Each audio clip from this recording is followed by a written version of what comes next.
నమస్కారం అండి. ఇవాళ నూనె వంకాయ పులుసు ఎలా పెట్టాలో మనం చెప్తామండి. ఇది చాలా సింపుల్, ఈజీగా అయిపోతుంది, టేస్టీగా ఉంటుంది. మీరు కూడా ట్రై చేసి షేర్ చేసి సబ్స్క్రైబ్ చేసుకోరా నా ఛానల్ని ప్లీజ్.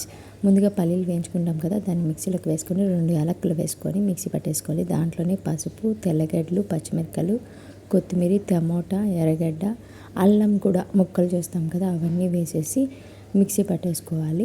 పట్టేసుకున్న తర్వాత దీంట్లోనే మనం సాంబార్ పొడి కొంచెం, మిరప్పొడి, ధనియాల పొడి వేసేసుకొని బాగా మిక్సీ పట్టేసుకోవాలి.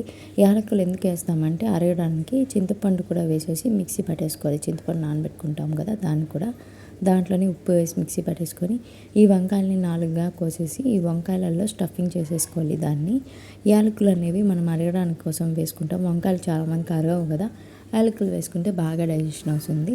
ప్యాన్ పెట్టి ఆయిల్ వేసి ఉద్దిపప్పు, ఆవాలు, జీలకర్ర, కరివేపాకు వేసేసుకోవాలి. బాగా వేగిన తర్వాత మనం ఈ వంకాయలని దాంట్లోకి వేసేసి బాగా సన్న ఫ్లేమ్లో పెట్టి కలిపేసుకోవాలి.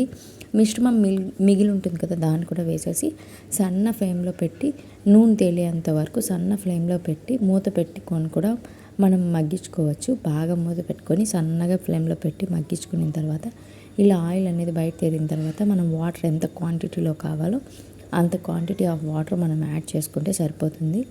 ఒక 10 to 5 minutes ఉడికితే చాలండి. వంకాయలు బాగా ఉడికిపోతాయి. ఈ పులుసు టేస్ట్ కూడా బాగుంటుంది. ఇంకా దీంట్లోకి మనం ఏం యాడ్ చేయాల్సిన అవసరం లేదు, ఫాస్ట్గా అయిపోతుంది. టేస్ట్ కూడా అద్భుతంగా ఉంటుందండి. మీరు కూడా ట్రై చేయండి, షేర్ చేసి సబ్స్క్రైబ్ చేయండి ప్లీజ్. Thank you. వేడి వేడి అన్నంలోకి వేసుకొని